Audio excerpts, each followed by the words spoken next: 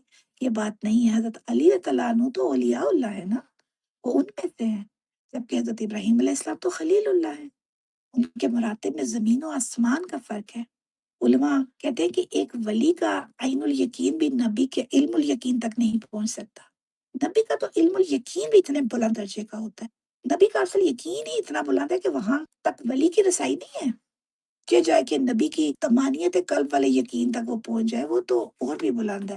خیر، تو یہاں پر مقصد یہ تھا کہ حضرت علی کا مطلب یہ ہے کہ ایمان کی حد تک ان کا یقین اتنا پختہ ہے کہ اگر درمیان سے غیب کا پردہ بھی اٹھ جائے اس میں مزید اضافے کی گنجائش نہیں ہے۔ یہاں پر حضرت ابراہیم علیہ السلام نے بھی فرمایا تھا کہ مولا کریم تیری قدرت اور مجھے پورا پورا یقین ہے، اس میں شک نہیں، مگر دلی اطمینان چاہتا ہوں جو کہ اس سے اگلے درجے کا ہے کہ میری آنکھوں سے مجھے مشاہدہ کرا دے کہ مردے کس طرح زندہ ہوتے۔ تو اللہ تعالیٰ نے فرمایا فَخُذْ أَرْبَعَةً مِّنَ الطَّيْرِ، 4 پرندے پکڑ لو، فَصُرْهُنَّ إِلَيْكَ، ان کو مانوس کر لو۔ سرہن الیکا جو ہے نا، اس کو گرامیٹیکلی تھوڑا سا اس میں ایک بات بتاتی ہوں۔ ایک تو اس کا ترجمہ کیا جاتا ہے ان کو یعنی اپنی طرف مائل کر لو، بعض اسے صاد کی زیر کے ساتھ بھی پڑھتے ہیں، فَصِرْهُنَّ۔ سارا یسیرو فعل ہوتا ہے، ایک ناقص فعل ہوتا ہے اور اس کے معنی ہوتے ہیں ٹکڑے ٹکڑے کرنا۔ تو اس لحاظ سے بھی یہ معنی ہو گیا کہ 4 پرندے لو اور انہیں ٹکڑے ٹکڑے کر دو۔ بہرحال یہ دونوں معنوں میں آتا ہے۔ اپنے ساتھ کہنے کا مقصد یہ ہے کہ مانوس کر لو یا ذبح کر کے بوٹی بوٹی کر دو، دونوں ترجمے کیے جاتے ہیں۔ بعض مفسرین کہتے ہیں کہ پرندوں کو محض مانوس کیا گیا تھا، ذبح نہیں کیا گیا تھا، مگر یہ تفسیر ٹھیک نہیں ہے۔ اصل بات یہی ہے کہ ابراہیم علیہ السلام نے ان پرندوں کو ذبح کیا تھا، ان کے پر اتار دیے، ان کے گوشت ٹکڑے ٹکڑے کر کے آپس میں مکس کر دیے، خلط ملط کر دیے تھے، جیسے گوشت کا قیمہ بنایا جاتا ہے۔ اچھا، اب یہاں پر یہ بھی سوال ہوتا ہے اکثر کہ وہ کون سے جانور تھے۔ قرآن پاک میں تو اس کی تفصیل نہیں آئی ہے، البتہ تفسیر میں آتا ہے کہ یہ 4 جانور مرغ تھا، کوا تھا، کبوتر تھا اور مور۔ اور ان پرندوں کے انتخاب اس وجہ سے مفسرین کہتے ہیں کہ ہوا تھا کہ ان میں کوئی نہ کوئی انسانی صفت پائی جاتی ہے، ان 4 جانوروں میں۔ مثلا مرغ میں شہوت کا مادہ زیادہ پایا جاتا ہے اور یہی چیز انسان میں بھی پائی جاتی ہے، اسی وجہ سے بڑے ہنگامے، جنگی اور پھر تباہی ہوتی ہے۔ کوے میں حرص کا مادہ بہت زیادہ ہوتا ہے اور بعض انسانوں میں حرص اور ہوا بہت زیادہ ہوتی ہے۔ کبوتر میں دنیا کی محبت بہت زیادہ ہوتی ہے اور بعض دنیا دار انسان بھی اسی مرض میں مبتلا ہوتے ہیں۔ اور چوتھا جانور مور ہے، اس میں تکبر ہوتا ہے، جب خوش ہوتا ہے نا تو ناچنے لگتا ہے اور اپنے خوبصورت پر پھیلا دیتا ہے، اسے اپنے حسن و جمال پر بڑا فخر ہوتا ہے، مگر کہتے ہیں جب اپنے پاؤں کی طرف دیکھتا ہے تو شرمسار ہو جاتا ہے اور پر گرا دیتا ہے۔ یہی حال انسان کا بھی ہے، ذرا آسودگی ملتی ہے تو غرور اور تکبر آ جاتا ہے اس کے اندر، بات بات پر اکڑنا شروع کر دیتا ہے اور جب اللہ کی پکڑ آتی ہے تو ہتھیار ڈال دیتا ہے۔ تو بعض لوگوں نے کوے کی جگہ گیدڑ کا بھی ذکر کیا ہے، وہ بھی چونکہ کھانے کا بڑا لالچی ہوتا ہے، جبکہ اکثر انسان بھی اسی طرح کھانے پینے کو ہی اپنی زندگی سمجھے ہوئے ہوتے ہیں۔ تو انسان میں پائے جانے والے ان 4 اوصاف یعنی حرص، شہوت، حب دنیا اور تکبر، اس کے علاوہ بھی ہر انسان کے پاس اپنے اپنے خواص ہیں۔ بہرحال ان 4 اوصاف والے پرندوں کا انتخاب سے یہ بات سمجھ میں آتی ہے کہ ان کو ذبح کرنے کا مطلب یہ ہے کہ انسان بھی اگر ان اوصاف کو، جو کہ قبیح اوصاف ہے نا، برے اوصاف ہیں، ان کو کچل ڈالے اگر ہر انسان، تو کمال تک پہنچ سکتا ہے۔ جب تک یہ گندے اور صاف انسان میں موجود رہتے ہیں وہ کامیابی کی منزل سے ہمکنار نہیں ہو سکتا۔ چونکہ قرآن پاک نے ان پرندوں کی تفصیل نہیں بتائی، یہ تفصیلی روایات میں یہ باتیں آتی ہیں، اس قسم کی حکمت کی باتیں مفسرین سمجھا دیتے ہیں۔ اس سے پھر منطق سمجھ آ جاتی ہے کہ انسان کو کیا سبق اللہ تعالیٰ دینا چاہتے ہیں۔ حضرت ابراہیم علیہ السلام نے اللہ تعالیٰ کے حکم کے مطابق چاروں پرندوں کو بہرحال ذبح کر دیا، ان کے پیر علیحدہ کر دیے، پھر ان کے گوشت کا قیمہ کر کے آپس میں ملا دیا۔ اللہ تعالیٰ نے حکم دیا ثم جعل على كل جبل منهن جزءا، پھر ہر پہاڑ پر اس ملے جلے گوشت کا ایک ایک جزو رکھ دو۔ حضرت ابراہیم علیہ السلام نے تعمیل کی، حکم کی، اس قیمے کے 4 حصے کی اور 4 مختلف پہاڑوں پر رکھ دیے۔ پھر ارشاد ہوا ثم ادعوهن، پھر انہیں بلاؤ۔ تفصیلی روایات میں آتا ہے کہ ابراہیم علیہ السلام نے باری باری ہر ایک پرندے کا نام لے کر بلایا تھا، اور پھر اس کا نتیجہ یہ ہوا ہوگا کہ یا تین کا سایہ، اللہ تعالیٰ نے کہا کہ کیا ہوگا، وہ تمہارے پاس دوڑتے ہوئے آئیں گے۔ چنانچہ ایسا ہی ہوا، جب آپ نے مرغ کو آواز دی تو فضا میں اس کی ہڈیاں نمودار ہوئی، پھر اس کا گوشت کا جو حصہ جس جس پہاڑ پر تھا وہاں سے فوراً آیا اور ہڈیوں پر چڑھ گیا، پھر مرغ کے پر لگ گئے اور مرغ بن کر زندہ ہو گیا۔ اسی طرح دوسرے پرندے بھی زندہ سلامت ہو گئے۔ جس طرح عزیر علیہ السلام کے گدھے کی ہڈیاں اکٹھی ہوئی، ان پر گوشت چڑھا اور پھر وہ مکمل گدھا بن کر آواز دینے لگا تھا، اسی طرح حضرت ابراہیم علیہ السلام کی نظروں کے سامنے ذبح شدہ پرندے دوبارہ زندہ ہو گئے، اور اس طرح اللہ تعالیٰ نے دکھا دیا کہ وہ مردوں کو کیسے زندہ کرے گا۔ یہ جواب تھا حضرت ابراہیم علیہ السلام کے اس سوال کا، ربی ارینی کیف تحیی الموتیٰ، کہ مولا کریم مجھے مشاہدہ کرا دے کہ تو کس طرح مردوں کو زندہ کرتا ہے۔ تو زندگی اور موت اللہ تعالیٰ کی کمال قدرت کا ایک نمونہ ہے۔ اس قسم کے بے شمار مشاہدات انسان اپنی روزمرہ زندگی میں کرتا ہے۔ انسان کی آنکھوں کے سامنے دیکھیے زمین بالکل خشک ہو جاتی ہے، کوئی سبزہ نہیں ہوتا، پھر بارش ہوتی ہے تو پھر سرسبز ہو جاتی ہے۔ جن ملکوں میں سنو فال ہوتی ہے وہ دیکھ سکتے ہیں، جب برف پڑتی ہے ہر چیز ختم ہو جاتی ہے، اس کے بعد گھاس بالکل پیلی مری ہوئی، کچھ بھی نہیں ہوتا، جیسے زمین بنجر زمین ہوتی، پھر کیسے وہ دوبارہ سب ہرا بھرا ہو جاتا ہے، کوئی سبزہ نہیں ہوتا، پھر بارش ہوتی ہے تو پھر سرسبز ہو جاتی ہے زمین۔ تو گویا اللہ تعالیٰ یحیی الارض بعد موتها، مردہ زمین کو دوبارہ زندہ کر دیتا ہے۔ تو فرمایا کذالک یحیی اللہ الموتیٰ، اسی طرح اللہ تعالیٰ مردوں کو زندہ کر دے گا۔ یہ کوئی عجوبہ نہیں کہ جس کا انکار کر دیا جائے، اس قسم کی چیزیں تو ہم روز اپنی آنکھوں سے دیکھتے ہیں نا۔ ہر موسم کی اپنی بہار ہوتی ہے، کبھی درخت و نباتات اپنے جوبن پر ہوتے ہیں، پھر خزاں کا موسم آتا ہے تو درختوں کے پتے گر جاتے ہیں اور درخت ٹنڈ منڈ ہو جاتے ہیں۔ پھر جب بہار کا موسم آتا ہے تو نئے شگوفے پھوٹتے ہیں اور دیکھتے ہی دیکھتے درخت ہرے بھرے ہو جاتے ہیں، ان میں پھل لگتے ہیں، پکتے ہیں، اور پھر لوگ انہیں اتار لیتے ہیں۔ یہی حال سبزیوں اور فصلوں کا ہے۔ جب موسم آتا ہے تو کسان زمین کو پانی دیتا ہے یا آسمان سے بارش برستی ہے، پھر زمین میں ہل چلایا جاتا ہے، بیج بویا جاتا ہے، پھر فصل اور سبزیاں اگتی ہیں، اور جب پک کر تیار ہو جاتی ہے تو انہیں کاٹ لیا جاتا ہے اور زمین پھر ایک دفعہ ویران ہو جاتی ہے۔ بنی اسرائیل کے بھی ایک مردہ کے زندہ ہونے کا واقعہ پیچھے ہم پڑھ رہے ہیں نا سورہ بقرہ میں، جب اللہ تعالیٰ نے حضرت موسیٰ علیہ السلام کے ذریعے بنی اسرائیل کو حکم دیا تھا کہ گائے ذبح کرو اور اس کے گوشت کا ایک ٹکڑا اس مردہ کو لگاؤ تو پھر وہ زندہ ہو جائے گا، وہاں پر بھی یہ الفاظ آئے تھے کذالک یحیی اللہ الموتیٰ، اسی طرح اللہ تعالیٰ مردوں کو زندہ کرتا ہے۔ یہاں پر بھی اللہ تعالیٰ نے حضرت ابراہیم علیہ السلام کو ان کی آنکھوں کے سامنے ذبح شدہ پرندوں کو زندہ کیا۔ مطلب یہی تھا کہ اللہ تعالیٰ کمال قدرت کا مالک ہے، جب اس کا حکم ہوگا قیامت برپا ہوگی تو تمام مردے دوبارہ زندہ ہو جائیں گے۔ تو فرمایا وعلم، اور جان لو، خوب اچھی طرح سمجھ لو، ان اللہ عزیز حکیم، کہ اللہ تعالیٰ ہر چیز پر غالب ہے، جس طرح چاہے کرے، اس کے کام میں کوئی رکاوٹ نہیں ڈال سکتا، وہ حکیم ہے، اس کا کوئی کام حکمت سے خالی نہیں، وہ کمال درجے کی حکمت کا مالک ہے۔ عزیز کا معنی عزت دینے والا بھی ہوتا ہے، یہ اللہ تعالیٰ کی صفت ہے، وہ عزت کا مالک بھی ہے۔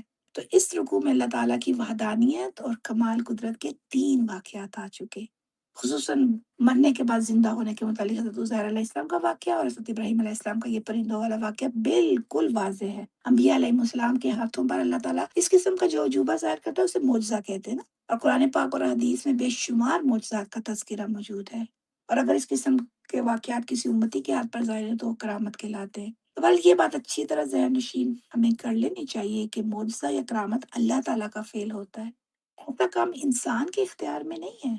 وَمَا كَانَ لِرَسُولٍ أَن يَأْتِيَ بِآيَةٍ إِلَّا بِإِذْنِ اللَّهِ، کسی نبی کے اختیار میں بھی نہیں مگر یہ کہ اللہ تعالیٰ کے حکم سے ایسا کر سکتا ہے۔ لہٰذا معجزات اور کرامات کے جو سچے واقعات ہیں انہیں تسلیم کرنا چاہیے، مگر بلا تحقیق ہر بے سر و پا بات کو کرامت نہیں تسلیم کرنا چاہیے، یہ بھی ٹھیک نہیں ہے۔ اچھا، معجزہ اور کرامت کے علاوہ بتا دیتی ہوں کہ ایک اور چیز ہوتی ہے جس کو کہتے ہیں استدراج۔ اللہ تعالیٰ چاہے تو کسی کافر کے ہاتھ پر بھی کوئی عجوبہ ظاہر کر سکتے ہیں، مگر یہ عزت والی بات نہیں ہوتی بلکہ یہ امتحان ہوتا ہے۔ جس طرح حدیث پاک میں آتا ہے کہ دجال مردوں کو زندہ کرے گا، یہ کرامت نہیں ہے اس کی، یہ استدراج ہوگا۔ تو توحید باری تعالیٰ اور پھر قیامت کے وقت دوبارہ زندہ کیے جانے کے متعلق 3 واقعات بیان کرنے کے بعد پھر اگلی آیت میں سبحان اللہ انفاق فی سبیل اللہ کی طرف آ جائیں گے۔ آپ کو یاد ہوگا ان 3 واقعات سے پہلے بھی اللہ تعالیٰ نے کہا تھا کہ ہم نے جو مال دیا ہے تمہیں اس میں سے خرچ کرو، پھر ان کا ربط بھی انشاءاللہ آپ کو بتاؤں گی۔ درمیان میں یہ اس بات کی تائید کے لیے 3 واقعات کا ذکر کیا ہے کیونکہ یہ اللہ تعالیٰ کی توحید، آپ کو پتہ ہے توحید اور رسالت اور پھر معاد بھی ایک بہت اہم موضوع ہے۔ قیامت پر یقین، یہ تو ہمارے عقیدے کی چیزیں ہیں، اس کے بغیر تو کچھ بھی نہیں ہو سکتا۔ تو یہ اللہ تعالیٰ نے بیچ میں ذکر کیا ہے، اور اب آگے پھر انشاءاللہ تعالیٰ زندگی رہی تو کل آپ لوگوں سے ملاقات ہوتی ہے اور پھر ہم اگلی آیات کو کریں گے۔ اللہ تعالیٰ آپ سب لوگوں کا آنا بیٹھنا ادھر قبول و منظور فرمائے۔ ان گھڑیوں کو ہمارے لیے اللہ سبحانہ و تعالیٰ توشہ آخرت بنا لے۔ قرآن پاک کا ہمیں بہترین فہم نصیب کرے، قرآن پاک کے اوپر بہترین عمل نصیب کرے۔ مجھے اور آپ سب کو، اپنے والدین کے لیے، اپنے اساتذہ کرام کے لیے اللہ تعالیٰ صدقہ جاریہ بنا دیں، اور ہم سے سیکھنے والوں کو اور ہماری اولادوں کو سب کو ہمارے لیے صدقہ جاریہ بنا دیں۔ اللہ تعالیٰ ہم میں سے ہر کسی کو جسمانی اور روحانی صحت عطا کریں، صحت والی، ایمان والی، عافیت والی، برکتوں والی، خوشیوں والی، اللہ کی رضا والی زندگی ہم سب کو نصیب ہو جائے۔ آمین یا رب العالمین۔ اللہ ہمارے ملک پاکستان کی خیر کریں، حق کو اللہ تعالیٰ غالب فرما دے، ہم اپنی آنکھوں سے دیکھیں اور ہم اس گروہ میں شامل ہوں جو حق کا ساتھ دینے والے ہیں۔ اللہ تعالیٰ ہمیں ہر برائی سے بچا کے رکھے، اپنی رضا والی، اپنی عافیت والی زندگی دے۔ اور ربنا تقبل منا انک انت السمیع العلیم، اور ربنا آتنا فی الدنیا حسنة وفي الآخرة حسنة وقنا عذاب النار اللهم إنا نسألك العافية والمعافاة في الدنيا والآخرة اللهم إنا نسألك حبك وحب من يحبك والعمل الذي يبلغنا حبك اللهم آنس وحشتي في قبري اللهم ارحمني بالقرآن العظيم واجعله لي إماما ونورا وهدى ورحمة اللهم ذكرني منه ما نسيت وعلمني منه ما جهلت وارزقني تلاوته آناء الليل وآناء النهار واجعله لي حجة يا رب العالمين سبحان ربك رب العزة عما يصفون وسلام على المرسلين والحمد لله رب العالمين سبحانك اللهم وبحمدك نشهد أن لا إله إلا أنت نستغفرك ونتوب إليك آمين يا رب العالمين اللهم صل على محمد وعلى آل محمد كما صليت على إبراهيم وعلى آل إبراهيم إنك حميد مجيد۔ میں دل سے دعا کرتی ہوں کہ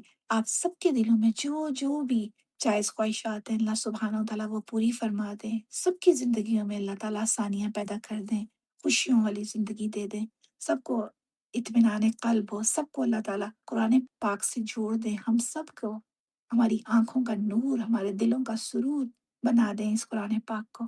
آمین یا رب العالمین۔ ہم سب کو خاتمہ بالایمان نصیب ہو۔